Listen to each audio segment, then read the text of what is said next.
O assunto hoje é uma complementação das leis de Biot-Savart, lei de Ampère. Vamos falar de força e torque nos fios, vamos retomar esse assunto, na verdade, e vamos terminar falando do efeito Hall, que é também um tópico sobre força de Lorentz. Parece a força elétrica e a força magnética, a gente tem que balancear. Queria começar conversando com vocês sobre o seguinte. Vocês me avisam se eu esquecer e começar a escrever atrás da minha cabeça, tá? Primeira coisa é isso aqui. Ó. A lei de Biot-Savart, ela é dada por B igual μ0 sobre 4π integral sobre o volume de J dv', produto vetorial de R menos R', dividido por módulo de R menos R' ao cubo. Tá. Bacana. Essa forma de escrever exige a seguinte condição, que você integre sobre todo o volume onde há corrente. Ou, se você preferir, você integra até o infinito. Você integra até o infinito, o que vai acontecer é que você integra aonde tem corrente, e aonde não tem corrente simplesmente não contribui para a integral, porque o J é zero. Mas aí a gente fez uma modificação e substituiu o J dv', a gente considerou o seguinte, a gente considerou uma densidade corrente dentro de um fio. E aí a gente escreveu assim, ó, J dv' vezes área da seção reta do fio vezes um pedaço, um comprimento do fio. Esse pedaço aqui tem um módulo igual da corrente, e aí a gente fica assim, ó, onde o dl tem a direção do J naquela seção reta. Aí a lei de Biot-Savart, ela passa a ficar com esse formato aqui, ó. μ0 sobre 4π integral, e aí tem esse símbolo, sobre um caminho fechado. Sobre um caminho fechado de I dl vetor R menos R', dividido por módulo de R menos R' ao cubo. Esse caminho fechado é importante que a gente coloque, porque, primeiro, que se a gente não faz a integral sobre o caminho fechado, aparece um problema que é importante. Parece que não, mas ele é.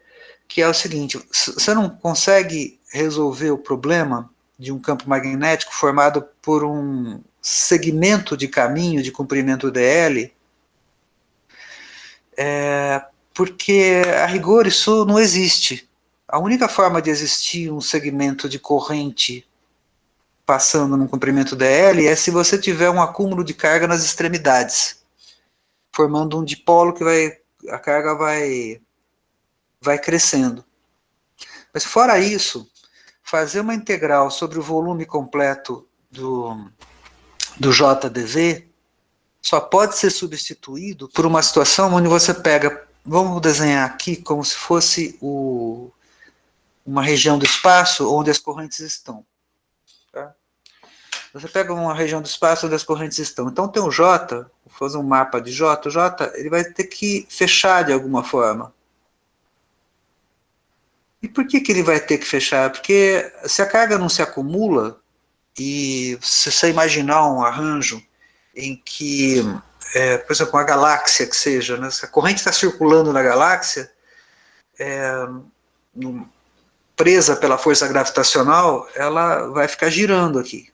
De alguma forma ela vai estabelecer órbitas, elas podem até mudar, mas você vai ter uma região do espaço em que as correntes vão circular. Não é um modelo razoável, até pode ser, né? Se a gente pensar fisicamente falando, que o espaço é composto de uma corrente que vem de lugar nenhum e vai para nada. Mesmo o Sol, que produz partículas carregadas, você tem prótons e elétrons que saem no vento solar. Se você considerar que estão viajando com uma certa velocidade, A velocidade deles para escapar do sistema solar tem que ser forte o suficiente para vencer a atração gravitacional. E se escapar do sistema solar, tem que escapar da galáxia, que é também uma outra força. Além disso, se começar a carregar muito, se começa a escapar muita carga de um. As cargas positivas são mais pesadas, então as negativas têm mais chance de ir embora. Se você começa a perder carga de um sinal, o sistema solar ficaria carregado e começa a puxar as cargas de volta, né? Então, a ideia de que... E assim, é muito difícil a gente imaginar um sistema que... um circuito que, de uma certa forma, a corrente esteja saindo ou entrando dele. Se você pegar uma... Desculpe. Se você tiver um circuito tendo uma caixa dessa aqui, se a corrente que entra não for igual à corrente que sai, o que vai acontecer é que rapidamente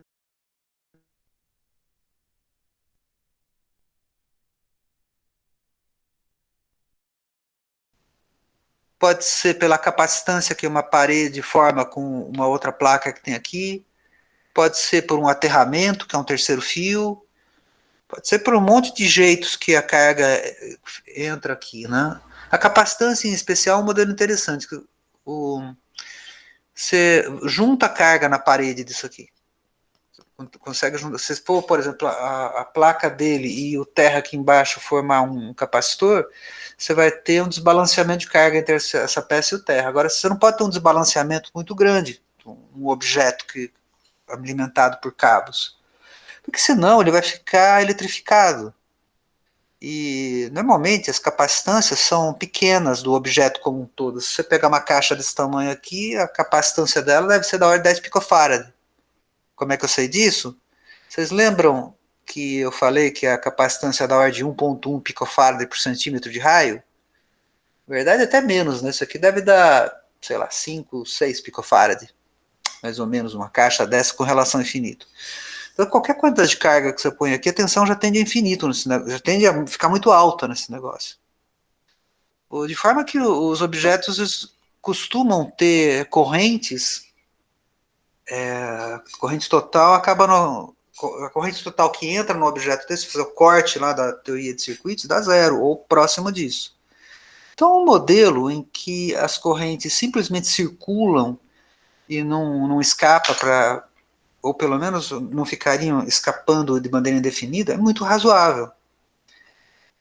Se particularmente você tiver uma situação em que o divergente de J for igual a zero, tiver uma situação que o divergente de J for igual a zero, você não forma...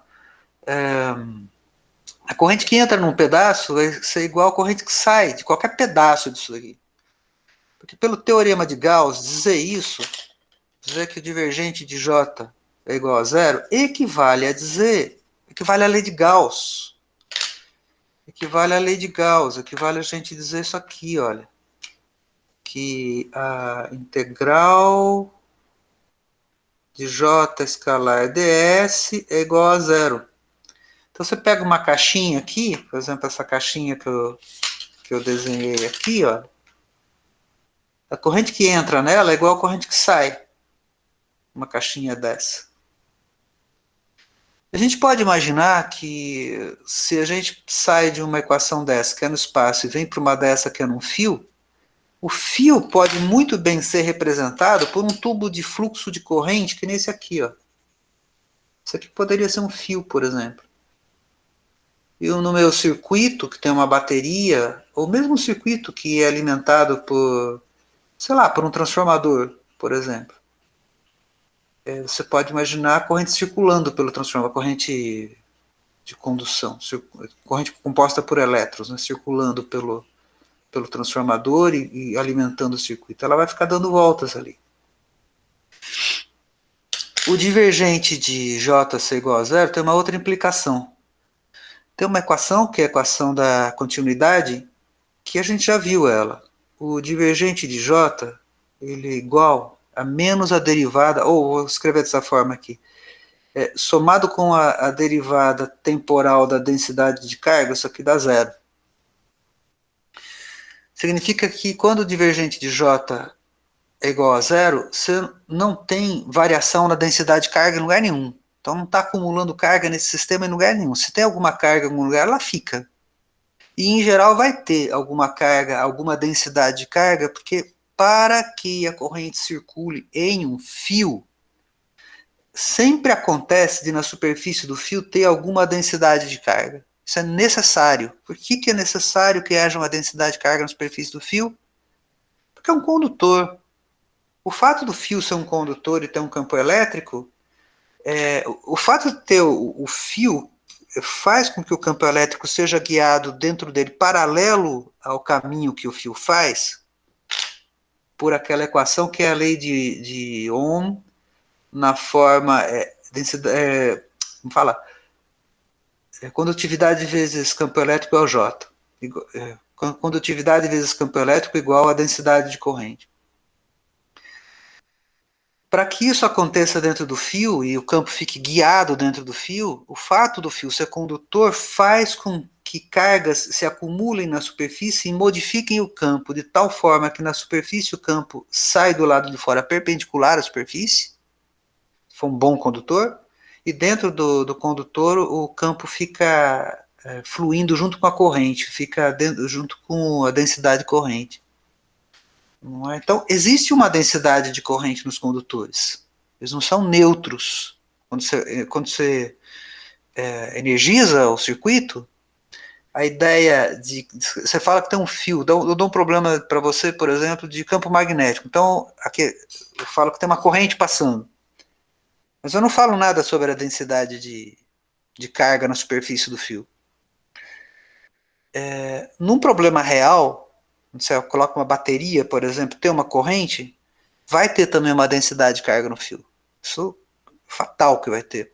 Por quê? Para poder guiar a corrente dentro do fio.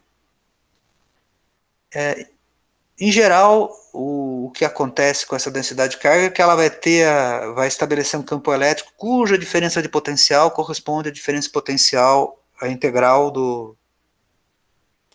cuja diferença de potencial corresponde à integral de EDL. Então, do lado de fora do fio tem a integral de EDL que vai dar a diferença de potencial no fio. Então, quando as situações ficam equivalentes na lei de Biot-Savart, quando eu faço uma integral sobre o volume completo, se eu também faço a integral sobre o caminho completo do fio. Eu posso imaginar que, considerando um fio, considerar todo o caminho do fio corresponde, imaginando que só o fio contém J, fazer a integral sobre o volume todo corresponde a fazer a integral sobre a superfície toda. Desculpa, sobre o caminho todo do fio. Se a gente for um pouco mais fundo nessa história, nós vamos encontrar um problema. Nós já vamos voltar aqui na equação de continuidade, eu quero falar de novo com vocês sobre isso. A gente não tem problema em escrever a força entre um elemento de corrente, por exemplo, você pega um elemento de corrente, comprimento dl, passa uma corrente I e a corrente está para lá, assim. E aí você tem um circuito aqui.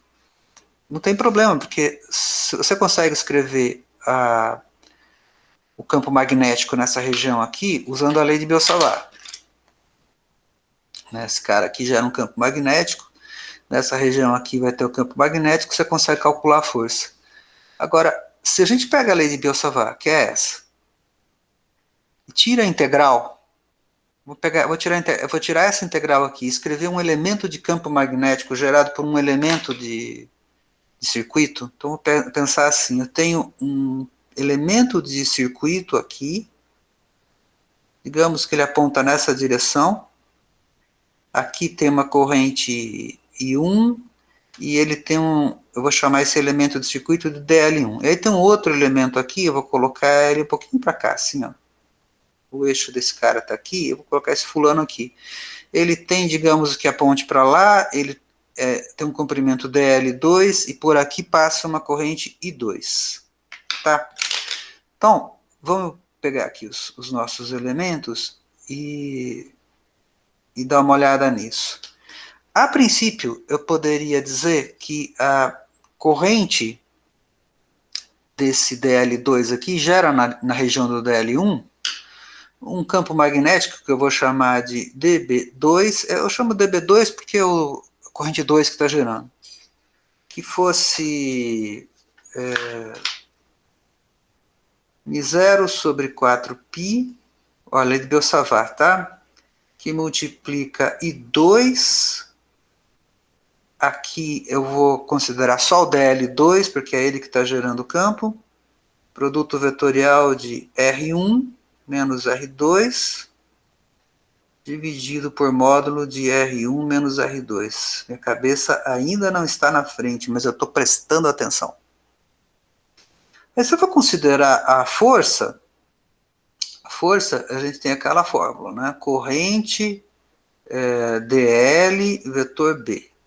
Então, se eu for considerar a força do circuito 2 sobre o circuito 1, força do circuito 2 sobre o circuito 1, e vou considerar uma força diferencial, porque é um dB que está criando sobre um DL. Então, eu vou colocar aqui, ó, D diferencial do 2 criando uma força no 1. O que eu vou ter? Aqui no 1, eu tenho I1 DL1. Então, eu fico com I1 DL1. Produto vetorial com o B. O meu B, na verdade, é um dB causado por esse cara que está aqui. Então, deixa eu pôr um D aqui. Então, eu tenho o quê? μ0 sobre 4π e 2dL2, produto vetorial de R1 menos R2, dividido... Presta atenção nesse pedaço, eu sei que está ficando enfadonho, mas presta atenção, vai ficar um negócio legal já já, tá? Então, desencana de fazer outra coisa. Tá aqui, esse cara aqui. DF2 é esse produto vetorial com essa cara de mal que tem aqui. Então, eu vou reescrever ele com uma cara mais simpática.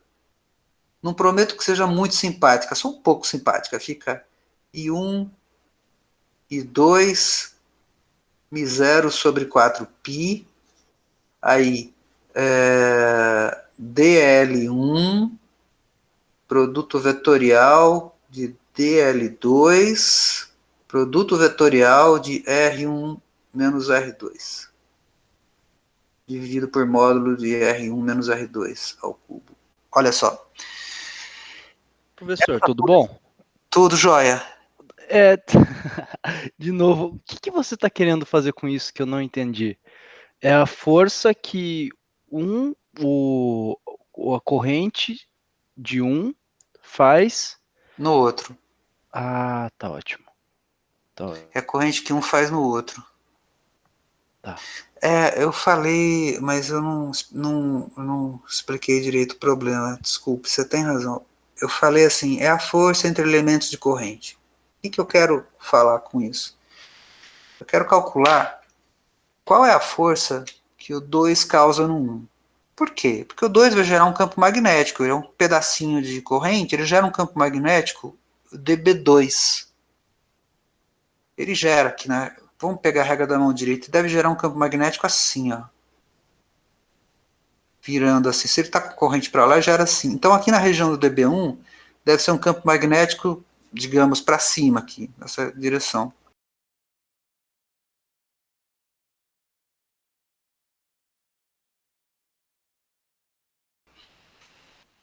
Se você for considerar, a rigor, ficaria assim, pega a regra da mão direita. A força é elemento de corrente, campo magnético para cima, a força deve dar para esse lado aqui, ó. Para cá deve dar a força. Essa força do 2 sobre 1.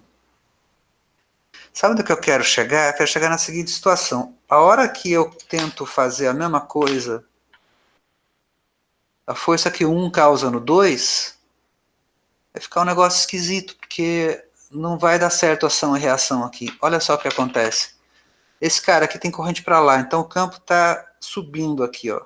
O campo estaria fazendo alguma coisa nesse sentido aqui. Está subindo. Aí o campo subindo, a corrente indo para lá com o campo subindo, dá uma força para cá, ó. Força do 1 no 2. O resultado é que eles não atendem à lei de ação e reação acho que é a terceira, né? Lei de Newton, ação e reação. Isso mesmo. Eu confundo o Mas, número da lei, mas eles não atendem ao princípio de ação e reação. e teria algum sentido pelo fato deles não serem, porque ação e reação é quando é a mesma, eu não sei porque, qual que é o sentido deles não serem um par ação e reação, na verdade. Se eles formarem um sistema, a resultante não é nula, nesse caso. Eles se movem e não conservam um momento. Digamos que eles começam parados. Aí se estabelece uma corrente. A força sobre eles não é nula, logo esse conjunto acelera com o centro de gravidade acelerado, que a resultante não é zero sobre eles. É um contrassenso esse troço. E isso, como é que a gente resolve essa situação? A gente pega um deles e cria um circuito. Se você pegar força entre circuitos, se você pegar uma força entre dois circuitos, esse tipo de situação não acontece. A força de ação e a força de reação entre circuitos está certinha. Mesmo entre um circuito e um pedacinho aqui, a força dá certinho. Mas não dá para você calcular sobre um elemento, você teria que fazer sobre dois circuitos. Calcular sobre dois circuitos o Cheng calcula. Eu pensei em mostrar isso aqui também, porque é duas linhas de cálculo. Mas antes eu só terminar essa conta aqui. Tem um produto Mas vetorial. obrigado por ter enfatizado, professor. Tá, imagina. Obrigado a você de avisar. É legal quando a gente interage na aula, porque o professor começa a meio que falar sozinho, principalmente quando eu não estou vendo vocês. E aí eu corro risco de viajar, cara. Né, eu imagino. Tá? Imagino mesmo. E tem essa propriedade aqui, ó. O produto vetorial triplo desse jeito pode escrever como B A escalar C menos C A escalar B. Tá? Eu sei, isso aqui não deve estar escrito em algum lugar das minhas notas aqui que eu tô com. É isso mesmo. Mas é fácil de perceber porque o B e o C que aparecem aqui, eles aparecem no produto vetorial de dentro, né? Aí quando eu substituo essa expressão aqui, o df21, ele fica essa constante que fica aqui fora, eu vou escrever vou pôr mi zero aqui, i1 e 2 sobre 4π, dl1, dl2 e r12 sobre a diferença aqui, né? Então, você pega começa com dl2,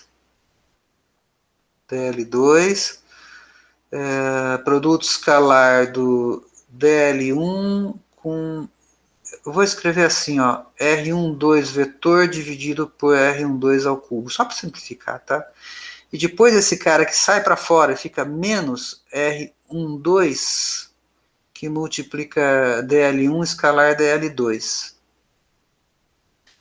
Quer dizer, dividido por R12 ao cubo. Esse pedaço aqui, olha, é simétrico. Você troca o dl1 pelo dl2, produto escalar fica invariante. Se eu troco o R12 pelo R21, muda o sinal. Então, acaba dando certo. Esse pedaço aqui é simétrico. Agora, esse aqui não. Esse aqui depende de um vetor. Se você trocar dl1 por dl2, o dl1 sai do produto escalar e fica aqui apontando na direção dele, trocando a direção do dl2 pela direção do dl1.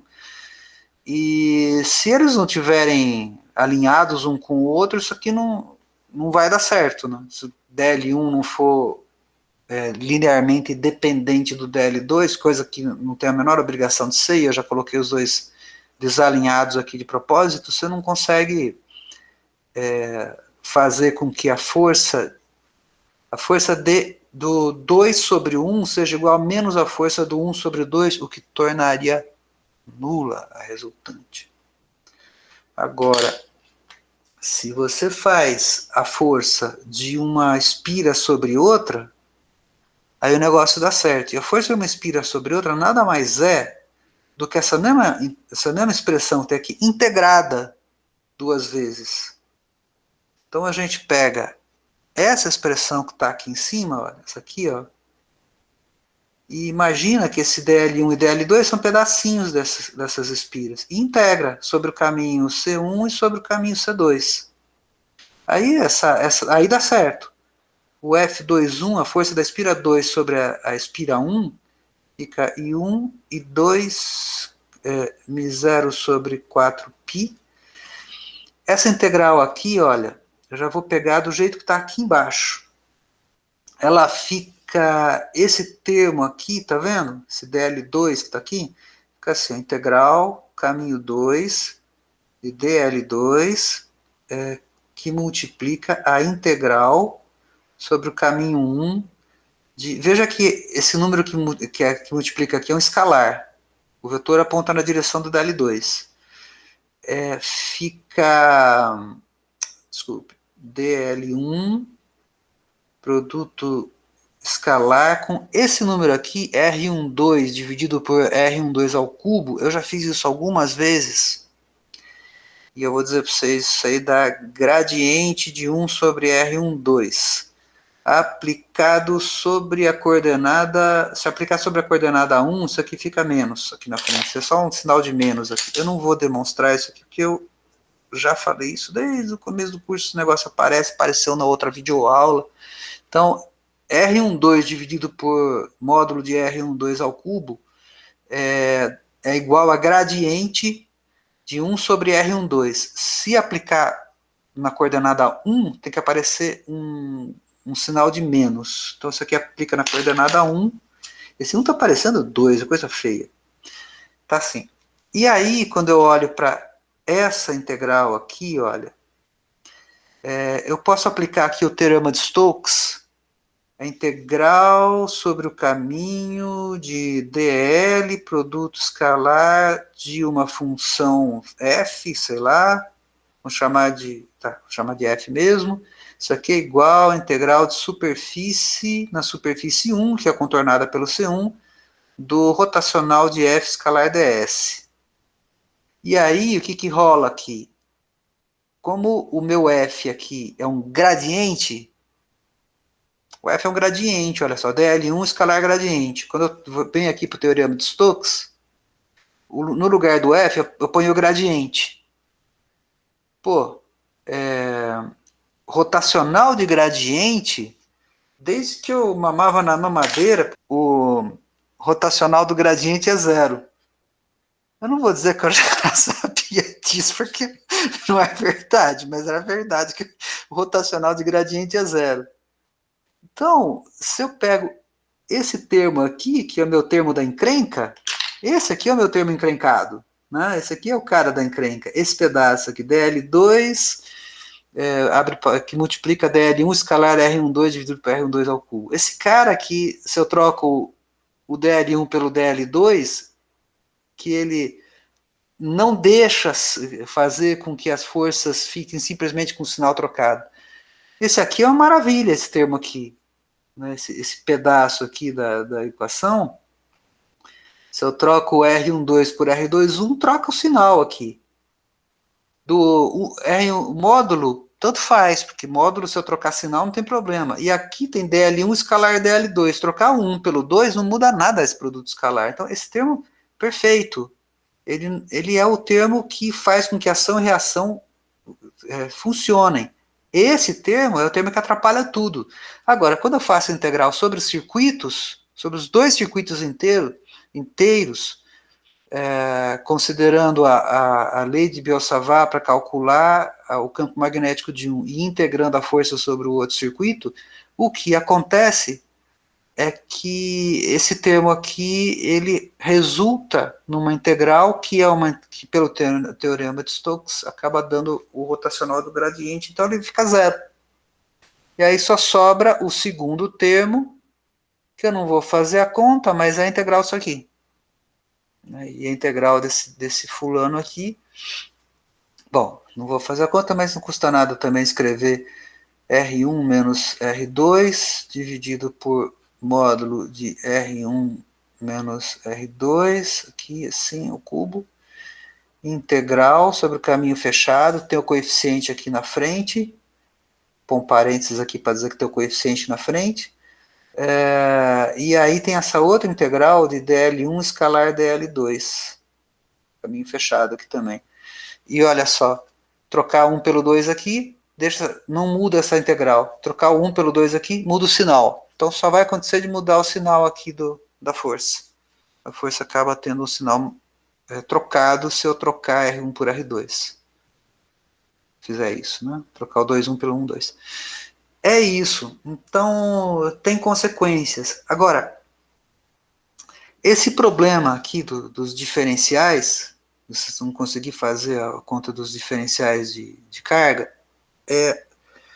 eu tentei fazer um modelo há uns anos atrás, no qual o que eu fazia é tentar corrigir o problema da força. A questão é que esse sistema, fisicamente falando, ele não existe nesse formato. Não é verdade que a força aqui seja dada simplesmente por esse diferencial aqui, esse que eu marquei aqui. Não só porque ação e reação não batem quando você faz essa conta, mas porque fisicamente esse modelo está incompleto. E qual que é a incompletude dele? Você não pode criar um segmento de corrente da onde a corrente vem de lugar nenhum e vai para lugar nenhum. No mínimo, você teria que fazer um modelo no qual a carga sai daqui e vem para cá. E aí isso aqui ficaria um dipolo em que a corrente indefinidamente ela fluiria do menos para o mais. Né? Deixando o lado de cá cada vez mais negativo, o lado de cá cada vez mais positivo. Mas você precisaria imaginar que são reservatórios que você tem nas extremidades e que esses reservatórios vão crescer a corrente, e a corrente não poderia ser constante, além de tudo, né? Porque você não consegue, ainda por cima, fazer um modelo. O campo elétrico vai ficar variando aqui, à medida que você vai tirando carga daqui e colocando lá, se você não tiver uma força eletromotriz empurrando isso daqui, assistam a aula 6.1 que fala força eletromotriz. Se eu não tiver a força eletromotriz empurrando aqui, vai formar um campo elétrico ao contrário. É um campo elétrico em que direção? Na direção contrária, um campo elétrico assim, ó, que vai dificultar as cargas positivas irem para lá. Então esse modelo em si é um modelo incompleto, e eu tentei resolver isso adicionando um dipolo em cada um desses dois. Gente, tem uma conta, um monte de conta, e eu não consigo, colocando dipolo não resolve. Aí eu coloquei um negócio que a gente chama de potencial retardado, que vocês vão ver na disciplina de teoria eletromagnética. E o que é o potencial retardado? Né? O potencial retardado ele é calculado com a distribuição de cargas num tempo no passado, já que quando eu sinto o campo criado por um sistema que está distante de mim, essa informação para chegar até mim, ela leva o tempo que a velocidade da luz precisa para que a informação leva para sair do objeto, chegar até mim, a velocidade da luz. Isso aqui é o retardo que a gente faz referência. E outra coisa, e agora eu quero voltar nessa equação aqui, que é a equação da continuidade, porque ela não vai deixar barato para a gente a lei de Ampère. A lei de Ampère foi deduzida para divergente de jato igual a zero. Sim. Rapidinho, tipo, então, para aquele caso que você falou do segmento de corrente, tipo, o problema dele que não dá para resolver é porque tipo, a gente considera que a interação das forças é instantânea, é isso? E tipo, se considerar que elas levam tempo para se propagar e dar certo? Ou eu não entendi deu. Errado? Não, eu não consegui fazer, eu não consegui chegar, faltou a equação, ela foi bem trabalhoso fazer, mas eu não consegui resolver. Eu não consegui retirar esse problema. Uhum. Eu não consegui retirar esse problema.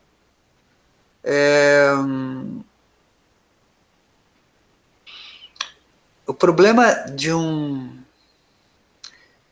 circuito estacionário de corrente é diferente do problema de um segmento desse circuito. Em tese, eu pensei assim para fazer o modelo, tá? Eu pensei em dividir o circuito em um monte de segmentos nos quais a carga se acumularia nas extremidades do segmento. Um segmento teria, olha só, uma carga negativa e uma carga positiva na extremidade, que aumentaria à medida que a corrente vai fluindo. O segmento seguinte seria composto por uma coisa parecida, um outro pedacinho DL, onde exatamente na posição onde esse aqui acumula carga positiva, o segmento seguinte acumularia uma carga negativa de igual valor e módulo, de igual módulo e sinal trocado. De forma que nesse ponto a carga total seria zero. Mas para o segmento azul teria uma carga positiva, e para o segmento cor-de-rosa teria uma carga negativa. O segmento cor-de-rosa também geraria uma carga positiva na sua extremidade. E aí, assim sucessivamente, eu colocaria aqui um segmento roxo, aqui na frente.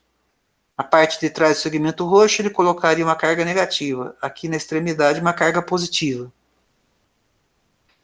Esse modelo acaba sendo equivalente ao modelo de um circuito que tem uma corrente constante e que não acumula carga em lugar nenhum, porque o que eu estou falando é que nesses pontos onde há acúmulo de carga, sempre acumula carga de mesmo módulo e sinal trocado. Então dá acúmulo zero. Concorda? Não acumula carga nenhuma. Então eu pensei em modificar o modelo agregando... Cara, deu quase certo. Deu um lugar que era tinha vários coeficientes, estavam os coeficientes todos certos, eu parti do modelo eletrostático, cheguei calculando do ponto de vista eletrostático, cheguei no campo magnético, no valor da força, mas teve um lugar que era para aparecer um coeficiente 2, apareceu um coeficiente 3, e não havia meio de tirar aquilo. O professor André Assis, lá do Instituto de Física, ele estuda exatamente esse problema, entre outros muitos problemas, e ele fala que a força entre elementos de corrente, ela não é dada pela expressão de Biot-Savart. Ela é dada por uma expressão que Ampère publicou na década de 1820, e é uma força central. E ela dá certo, quando você faz integral sobre o circuito todo, ela dá certo com a... Eu não fiz essa conta, mas ele comentou comigo, que dá certo com a lei de Biot-Savart. Quando você faz integral no circuito todo, essa força dá certo. Mas o elemento de força, a força entre dois elementos de corrente, que a gente acabou de ver que não atende a ação e reação, no modelo proposto por Ampère na década de 1820, batia, funcionava. Mas isso acaba mudando as equações do eletromagnetismo. Por que eu falo isso? Porque entre 1820 e 1860, mais ou menos, haviam modelos de campo magnético e modelos de campo elétrico concorrentes. Não havia se formado ainda um modelo definitivo. Por isso que o tratado sobre eletricidade e magnetismo do Maxwell, ele é muito importante. Ele pega todo o conhecimento anterior e agrega conhecimento novo. E estabelece as 4 equações e faz previsões espetaculares.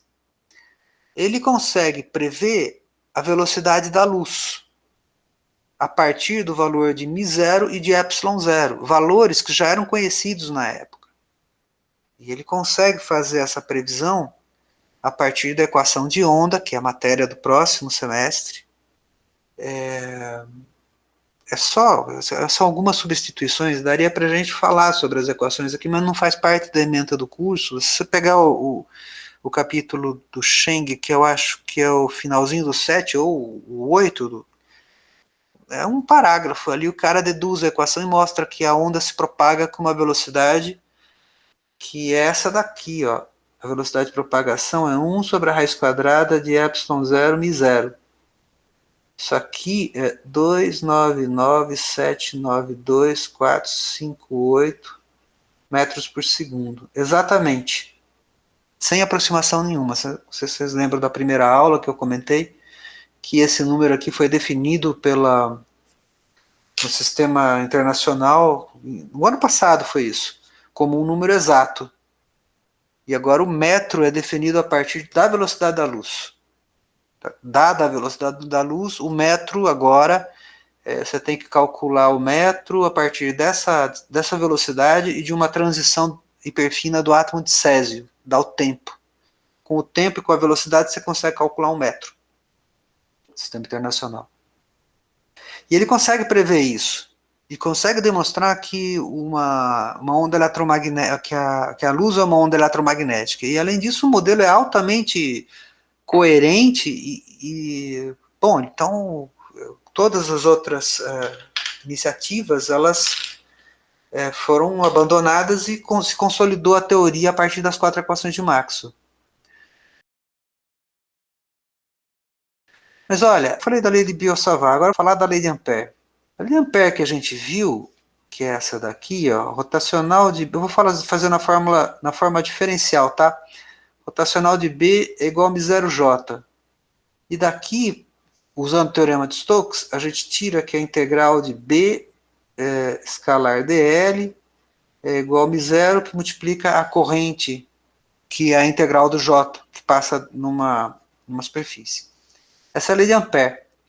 Só que essa lei de Ampère aqui é para o caso estacionário. Isso foi falado lá atrás. O caso estacionário significa que nós estamos considerando o divergente de J igual a zero. Se o divergente de J é igual a zero, não tem problema nenhum, cara. Porque vamos pegar essa lei aqui. Tira o divergente do rotacional de B. Quanto é que dá o divergente do rotacional de um abacate? Alguém sabe? Zero. Um jeito chulo de dizer qualquer coisa, né? Logo, o divergente desse cara aqui é igual ao divergente de μ0J. Claro, o divergente de J é zero, não tem problema. Só que esse não é o caso geral. O caso geral é dado pela equação da continuidade. O caso geral é esse aqui, ó, divergente de J mais o dt que é igual a zero. Que pode haver acúmulo de carga num circuito. Esse é o caso geral. Você tem isso aqui, ó. Aí, se você faz isso, se você aplica o divergente de J e o divergente, se você aplica o divergente na equação de Ampère, só vai funcionar se o divergente de J for igual a zero. Essa foi a sacada do Maxwell. Foi ele que percebeu que tem alguma coisa errada na lei de Ampère, ou que, vamos colocar de outra forma, na forma que estava enunciada, ela teria de ser modificada. Agora, Maxwell considerou essa expressão aqui e modificou. E ele modificou da seguinte forma.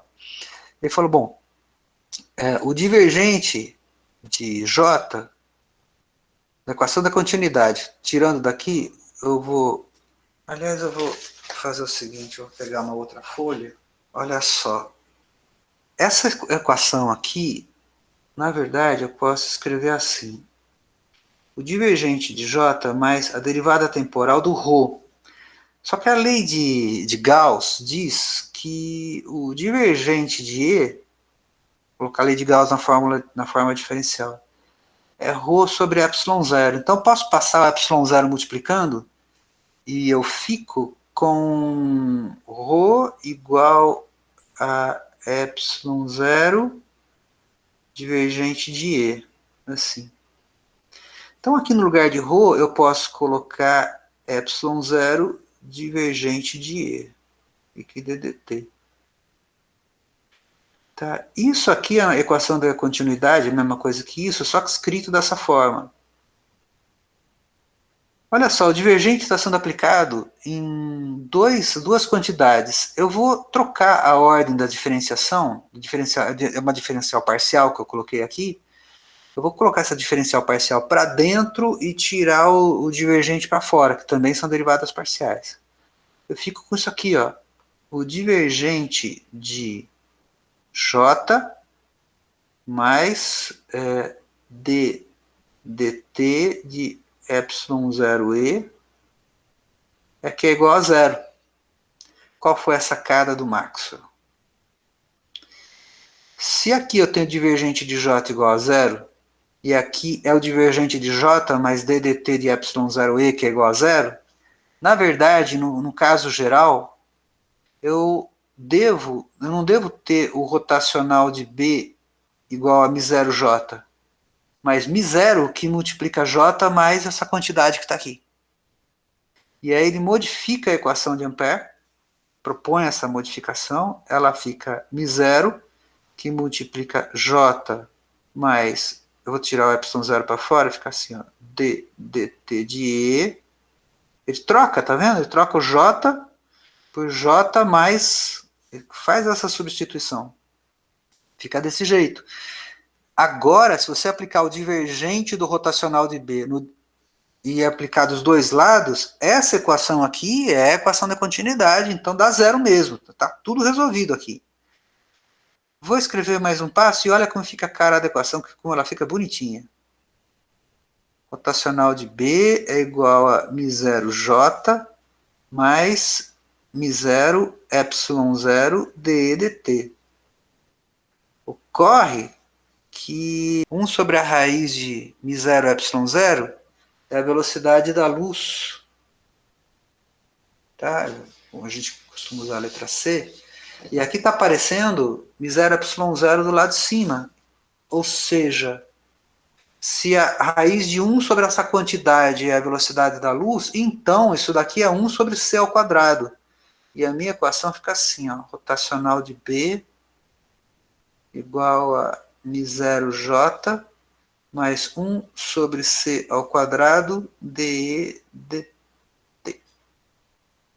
Ótimo. Essa é a lei de Ampère. Agora sim. Isso aqui se comprovou experimentalmente de uma maneira, para dizer o menos, espetacular. A velocidade da luz apareceu aqui.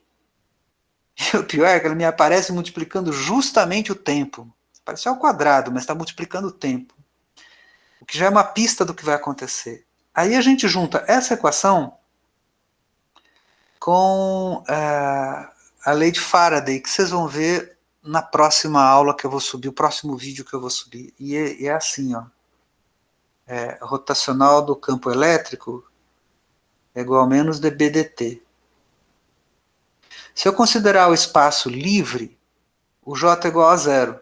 Aí eu fico com essas duas equações aqui. Uma que diz assim, quando eu tenho um campo elétrico variando no tempo, o rotacional de B é igual a, não é nulo. E quando eu tenho um campo magnético variando no tempo, o rotacional do campo elétrico não é nulo. Costuma-se dizer que um campo elétrico variando no tempo causa um campo magnético. E que um campo magnético variando no tempo causa um campo elétrico. A única coisa, isso está certo, a única coisa que está errada nessa expressão é causa. O verbo não é o verbo causar. Você pode dizer relaciona-se, necessariamente, são fatos necessariamente simultâneos, você pode dizer um monte de coisa, mas não é uma relação de causa e efeito aqui. É uma forma de pensar, você vai encontrar isso escrito em livros, e eventualmente os professores falam, porque, até, assim, eu mesmo falo assim, se você tem um campo elétrico variando no tempo, então você tem um campo magnético. Se você tem um campo magnético variando no tempo, então você tem um campo elétrico. E às vezes a gente faz a referência de como causa e efeito, mas não são. O que acontece é que essa forma diferencial aqui acontece no ponto, no local. Não é que o campo elétrico causa o campo magnético. Não. Os dois estão presentes no local e a coordenada espacial se comporta dessa forma e a coordenada temporal, que em última análise, quando você trata do problema relativístico, tempo e espaço são tratados de maneira equivalente, fica CT é uma variável, assim como XYZ, e em livros de teoria da relatividade você mede o tempo em metros. Que coisa. Você mede o tempo em metros. Você pega um livro de relatividade, você vai ver que mede o tempo em metros. Pelo menos eu tenho um livro que é assim, e é um livro assim, sobre teoria da relatividade muito bom. Lá a gente mede o tempo em metros, você multiplica, corresponde à distância que a luz percorre, corresponde o tempo medido em metros, 1 segundo corresponderia à distância em metros percorrida pela luz, no vácuo. Então, quando você tira esse termo aqui, aparece esse tipo de relação. Eu tenho uma transparência que eu quero mostrar para vocês, que são equações que são pouco usadas. Eu sei que alguns professores comentam isso no curso que vem, eu vou deixar aqui meio que adiantado para vocês essa referência. Essas duas equações são uma equação para o campo elétrico e outra para o campo magnético. Estão com cara de mal a equação, então? Deus o livre guarde. Deus o livre guarde, é bem isso mesmo. A única parte que vocês já viram daí escreve assim: campo elétrico é igual a 1 sobre 4 πε0, integral sobre o volume de ρ retardado, dividido por R menos R' ao cubo, e do lado de fora do parênteses aparece R menos R'. Essa foi a única coisa que vocês viram. O segundo termo ali, que tem uma derivada temporal, e depois tem uma outra integral que tem a derivada temporal da corrente. Para você simplificar as equações e tirar o campo magnético da equação do campo elétrico e vice-versa, você consegue escrever o campo elétrico e o campo magnético exclusivamente a partir do ρ, que é densidade de carga, e do J, que é densidade de corrente. Presta atenção nas equações, só aparece fora R, R', o C, que é a velocidade da luz, o tempo derivando as coisas, elemento de volume, aparece duas densidades, aparece densidade de carga e aparece densidade de corrente. E são retardados, significa que você calcula o campo elétrico considerando a densidade de carga e de corrente no tempo correspondente ao passado, tal que daquele ponto R', onde você tem lá as densidades, até o ponto que você está observando, a luz o campo elétrico teve que propagar até você na velocidade da luz para te informar o valor que o campo tem na posição que você está. Então, isso é causa e efeito. Você leva em consideração, inclusive, o atraso temporal que leva para a informação chegar. Então, rigorosamente, se você tem que falar de uma causa de campo elétrico, a partir das equações de Maxwell, a causa do campo elétrico são as densidades de carga e as densidades de corrente. E para você falar de campo magnético, é mais fácil, porque só aparece densidade de corrente. A densidade de corrente e a sua derivada. Você vê que tem uma derivada temporal ali. O que a rigor quer dizer carga acelerada. Quer dizer carga acelerada. Tanto no campo elétrico quanto no campo magnético aparece uma componente de carga acelerada. E se você prestar atenção, o termo de carga acelerada para o B e para o E cai com o inverso da distância e não com o inverso do quadrado da distância. Tá vendo? O campo elétrico cai com o inverso da distância, o campo magnético também. No termo correspondente à derivada temporal do J, que é o termo que corresponde à aceleração. Isso é muito legal, porque é o que acontece nas antenas. Na antena acontece corrente alternada. E a derivada temporal de corrente. Pode ser o J, mas é corrente mesmo assim. E a onda eletromagnética tem essa característica. A onda eletromagnética, ela cai com o inverso da distância e não com o inverso do quadrado da distância. Cara, eu acho muito legal isso. Mas eu tenho... Não, tenho não. Eu peguei na biblioteca uma vez, eu acabei não comprando o livro. Mas é muito legal o trabalho que esse cara fez. Ele fez assim, eu acho que essas equações levam o nome dele, mas elas já tinham sido deduzidas antes. Alguém comentou comigo que já tinha visto essas equações em outro lugar, mas talvez levem o nome dele porque ele escreveu um livro sobre o assunto. E o livro é muito contundente, é muito legal em discutir esse tipo de questão. E corrige um problema. Vocês vão ver que de vez em quando, ou eu, vou falar, ou no laboratório a gente fala, o professor de eletromagnetismo no semestre que vem talvez fale dessa forma também. O campo elétrico variável no tempo causa um campo magnético. Mas se você for tomar o pé da letra, está errado, porque não é uma relação de causa e efeito. A relação de causa e efeito você pode estabelecer entre as densidades de carga e as densidades de corrente. Tá bom? Tá. Então eu queria mostrar para vocês isso. Queria mostrar para vocês essa falha aqui. Deixa eu voltar agora na transparência, que eu preciso voltar na outra projeção. Peraí. Aqui. Pronto. Essa falha aqui do divergente de J igual a zero. E você corrigir, né, você coloca a equação da continuidade completa, e isso corrige a lei de Ampère nesse formato aqui, é uma pista para dizer que a gente não pode ignorar fatos físicos relevantes, como, por exemplo, a equação da continuidade. E a gente ignora isso quando a gente considera, voltando mais para trás na aula, quando a gente considera a força entre os elementos de corrente aqui, e não dá certo, o que eu estou dizendo é que esse modelo não está completo, está faltando um componente de força, que é um componente eletrostático. E se for só o componente eletrostático, também não vai dar certo, porque o componente eletrostático, sem considerar o retardo, sem considerar o fenômeno relativístico, que é o fato da informação levar o tempo correspondente à velocidade da luz para chegar de um lugar no outro, potencial eletrostático por si só, ele atende ação e reação. Se você tentar calcular força entre cargas, você vai ver que ação e reação está atendido. Então, se você acrescentar aqui só um potencial eletrostático, não vai dar diferença, vai continuar dando problema com ação e reação. Então, o que eu imaginei foi agregar não só o potencial eletrostático, mas o atraso relativístico, o atraso devido ao tempo que a informação leva para se propagar.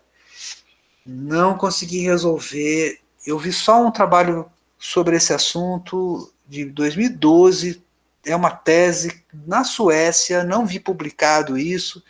Eu acho que esse é um problema muito interessante para estudar. E detalhe importante, o Ampère resolveu isso usando uma outra expressão para força entre elementos de corrente. Outra expressão para força entre elementos de corrente. Então, mas que gera um eletromagnetismo diferente. Inclusive com o problema da ação à distância passa a ser novamente discutido nesse modelo. Então, o negócio vai longe, tá? A coisa é mais complicada. Mas não é um assunto que não dê para a gente estudar. Inclusive um projeto de iniciação científica interessante, tá? Um negócio interessante de estudar aqui. Como é que a gente corrige isso? Tá bom, mais uma coisa que eu queria comentar com vocês.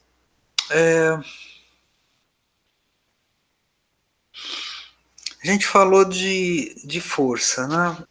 Eu queria comentar sobre o efeito Hall, que também é um problema de força. O efeito Hall, ele aparece numa situação assim. Você imagina que você tem Imagina que isso aqui é uma peça condutora com uma certa profundidade. É um troço assim, tá? Que nem esse aqui. Que eu gosto de usar esse objeto aqui. Tem uma certa profundidade. E aí, o que você faz nessa situação? Você aplica um campo magnético na vertical aqui, digamos um campo magnético saindo aqui. E você tem uma corrente que está passando por esse material. Digamos que ele tenha uma seção reta aqui na lateral, com a área A, nesse lado aqui. Então, vamos dizer que aqui você tem uma superfície com área A, está passando uma corrente J aqui dentro. Portanto, essa densidade de corrente se relaciona com a corrente total que está atravessando pela expressão J vezes A igual a corrente. E como você tem uma corrente passando aqui, nesse sentido, vai aparecer uma força magnética. E essa força magnética sobre qualquer carga que esteja passando aqui viajando aqui dentro com uma certa velocidade u, que é paralela ao j. Lembrando, né, o j é dado por densidade que multiplica uma carga unitária, que multiplica a velocidade média das cargas. Juntar essas equações, nós vamos precisar delas daqui a pouco. Vamos lá, o campo magnético está para cima, a velocidade está para lá. Então, velocidade para lá, campo magnético para cima, força para cá. Então, a força está para baixo aqui. Então, velocidade para cá, campo magnético para cima, força para baixo. Essa força por unidade de carga seria, força F minúsculo por unidade de carga seria V vetor B. Como eu estou supondo V e B perpendiculares, o módulo dessa força é simplesmente VB. Ou UB, eu marquei U aqui, né? Então, eu vou colocar uma letra U no lugar do V aqui. Dá para fazer. Até quando isso vai acontecer? Até quando isso vai acontecer? Até que a concentração de carga positiva aqui nessa extremidade seja tal que e a correspondente concentração de carga negativa na outra extremidade, porque eu estou empurrando as cargas na direção das cargas positivas, seja tal que apareça um campo elétrico na direção contrária e empurre as cargas para cá. Então eu vou acabar tendo um campo elétrico que vai ser igual a menos E aqui. Tal que somadas essas duas forças, dá zero. É a situação de equilíbrio. Então uma partícula que está andando aqui vai sentir uma força para cima, empurrada por essas cargas positivas, que é um campo elétrico, e uma força para baixo, devida ao campo magnético. E essa é a relação que estabelece o equilíbrio. Tá bom? Em módulo, significa que U vezes B é igual a E.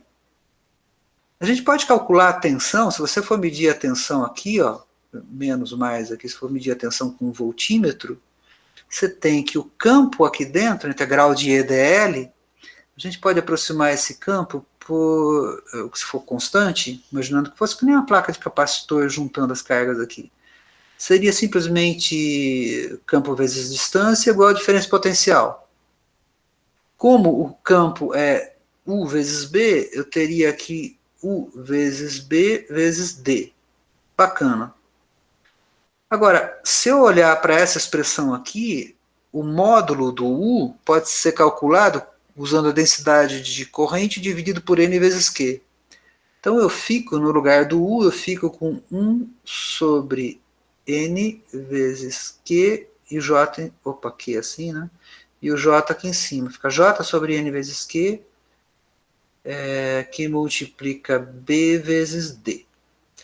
E o J, por sua vez, posso escrever como corrente por unidade de área. Então a gente fica com a expressão corrente B vezes D, área NQ. Ficamos com uma expressão assim. Aí eu consigo ver quanto que é a diferença de potencial. Sei a corrente, sei o campo, construir com uma distância certa, sei a área que eu pus. Agora, eu tenho que ter a densidade de carga, que é a densidade de partículas que multiplica as cargas, o valor de uma carga. Tudo aqui é você que resolve. Você resolve a corrente que põe, resolve o jeito que faz. Isso aqui é o único pedaço que depende do material. Esse é o único pedaço que depende do material. Esse número aqui, na verdade, 1 sobre NQ, a gente chama de coeficiente de Hall. E esse efeito a gente chama de efeito Hall. O sensor Hall, então, se você sabe o campo magnético, você consegue calcular o coeficiente de Hall, que é a densidade de carga. E, de outra forma, se você conhece o material que você está usando, você pode usar um sensor Hall para calcular o valor do campo magnético. Tá? E esse, então, é o efeito Hall. É um exercício eu comentei isso, né? Esse é um exercício do livro do Griffiths. Tem um último tópico que eu queria tocar no assunto com vocês, que é o seguinte, esse tópico também, até agora eu falei, todos os assuntos que eu comentei até agora, antes do efeito Hall, são assuntos que eu considero muito importantes para o eletromagnetismo, que estão assim, são conceitos que são fundamentais.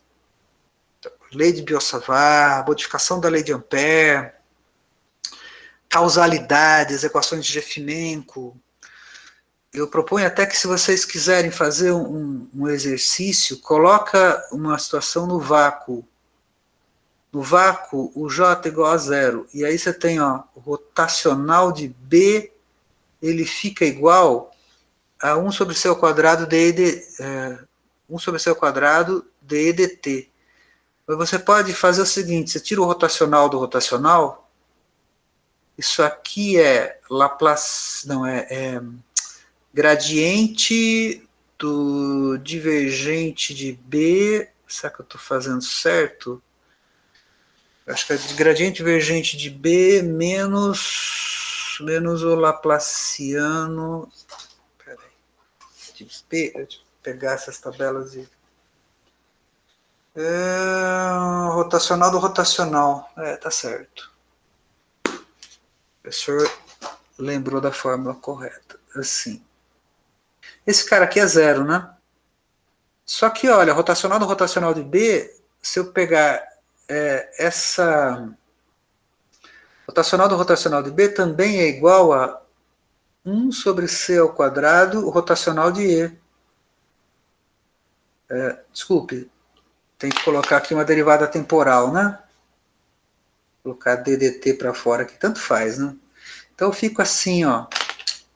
Esse cara é zero, fico com esse pedaço aqui. Eu fico com o Laplaciano de B mais 1 sobre C ao quadrado, o derivada temporal do rotacional de E. Só que, ó, rotacional de E é menos dBdt. Rotacional de E é menos dBdt, o que significa que eu posso escrever que o Laplaciano de B menos 1 sobre C ao quadrado, derivada segunda temporal de B é igual a zero. Olha a cara dessa equação diferencial aqui, que espetacular. Aparece o C ao quadrado aqui. A hora que você deriva esse negócio aqui, isso aqui dá uma derivada segunda, né? Se você considerar que o B é alguma coisa do tipo B0 E elevado a J ômega T mais KX, se você fizer essa aqui é uma derivada segunda, tá vendo? Na posição. Sai menos K ao quadrado para fora. Essa aqui é uma derivada segunda no tempo, sai ômega ao quadrado para fora. Aí você fica aqui ômega ao quadrado, K ao quadrado, C ao quadrado. Esse cara aqui é a frequência angular, esse negócio aqui. Isso aqui é número de onda, isso aqui é a velocidade da luz. Gente, eu vou parar aqui. Se você terminar de fazer, você vai acabar chegando numa relação em que essa expressão aqui, se você considerar ela com fase constante, ou seja, que ômega sobre K se mantém constante, porque você diferenciou, deixa eu colocar assim, ômega sobre K tem fase constante, você fizer a derivada disso aqui, fica assim, ômega dt mais K dx igual a zero.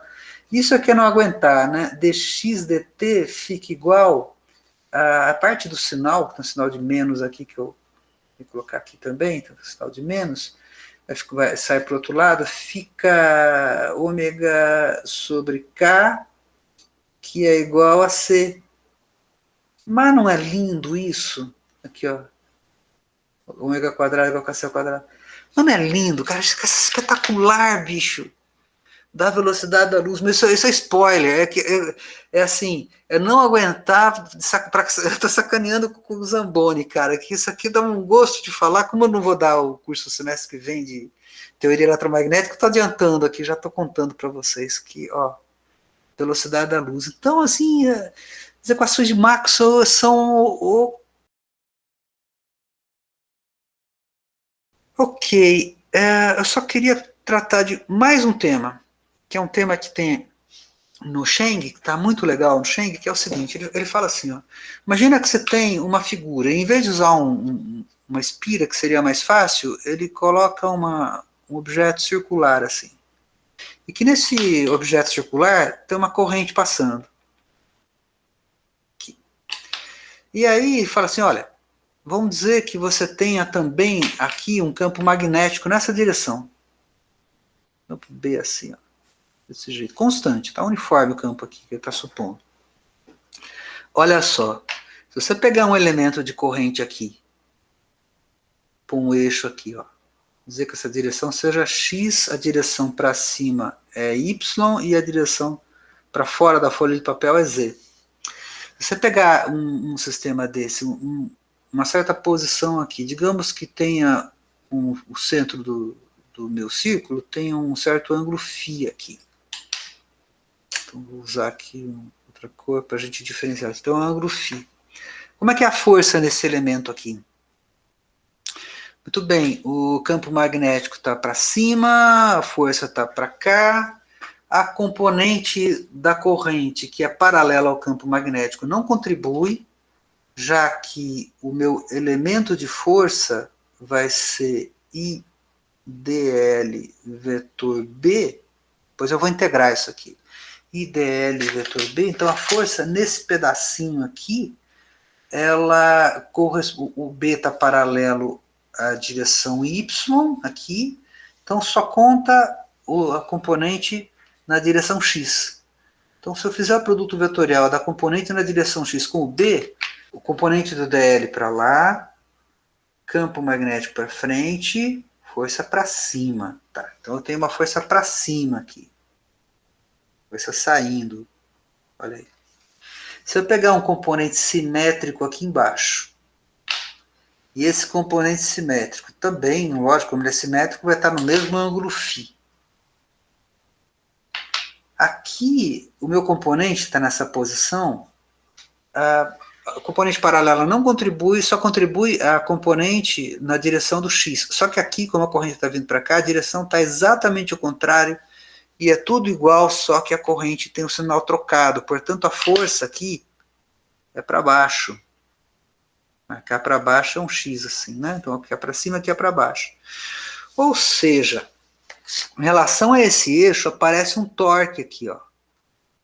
E esse torque é igual para esses dois elementos. Então, esses dois elementos aqui contribuem com torque, que seria, vamos primeiro escrever, né? O elemento de torque, ele seria essa distância daqui até aqui, produto vetorial com a força que está na vertical. Então, esse produto vetorial vai dar na direção x. Então, x vetor f dá um torque na direção positiva. Desculpe. Esse braço aqui está na direção y. Esse braço aqui, a propósito, ele tem um comprimento que é b seno de φ. Tá bom? Então, esse braço que está na direção y, a força que está na direção z, dá um torque na direção positiva de x. Então, o meu torque aqui, olha, na direção positiva de x fica assim, ó. Ex, vetor unitário. O tamanho desse braço, que é b seno de φ, que multiplica a força, o elemento de força que está aqui em cima. Vou colocar só dF por enquanto. Só que tem o torque nesse cara aqui de baixo é igual. O R troca por menos R, a força por menos força, menos com menos dá mais. Então aqui é só acrescentar um 2. Pôr esse 2 aqui no meio, para a gente. Um 2 aqui. Então a gente fica com essa expressão. Tá. Quanto que é a minha força? Então, a nossa força aí, no caso, fica EX 2B seno de φ. A força é o B nesse plano aqui. Eu vou chamar vou colocar só B aqui, né? Fica B que multiplica o DL. Só que o DL aponta nessa direção aqui. Aí vai aparecer aqui. Eu ia voltar para cá para refazer esse negócio, mas eu não vou fazer isso agora, não vai ficar bom. Fica assim, EX, 2EB, DF. DF é quanto? B que multiplica o DL, e como eles têm um ângulo φ entre eles, aparece seno de φ de novo aqui. Esse DL é um elemento aqui da minha esfera, então eu vou trocar ele pelo raio da esfera vezes dφ. Então eu fico com a seguinte expressão, todo mundo para a direção x, 2b minúsculo, b maiúsculo, seno ao quadrado de φ, multiplica o raio de novo, o raio aqui eu considerei b, né, o raio, então fica b ao quadrado dφ. Aí se eu integro esse negócio, o torque total, ele fica assim, ó, fica na direção EX, a integral de seno de φ ao quadrado de φ, eu vou integrar só de 0 até π, dá π sobre 2. Então, esse π sobre 2 corta com esse 2 aqui, fica πb ao quadrado, que multiplica o campo magnético. Tá certo? Esse cara aqui, vezes a corrente. Cadê a corrente? A corrente está aqui, eu esqueci de colocar a corrente aqui, então a corrente aparece aqui também, vezes a corrente. Esse cara aqui é o módulo do momento magnético. A gente já viu o momento magnético. Então, o módulo do T aqui vai ficar igual ao módulo do momento magnético vezes o módulo de B, que aparece aqui. Na verdade, eu montei o problema com o B na horizontal, a espira na horizontal e calculei o torque. Agora, se eu considerar que essa é a situação onde o campo magnético está paralelo à superfície aqui, se eu virar esse cara e colocar ele assim na perpendicular, essa argumentação de que o torque aparece em sinais opostos aqui e provoca, vai fazer a espira virar, quando a espira está assim na vertical, o B atinge a superfície inteira de maneira igual. Então não tem torque nessa situação. Quando ela está nessa posição, e aí nessa posição o B está para cá e o meu vetor normal está assim para cima. Dá 90 graus. Essa é a situação de máximo torque.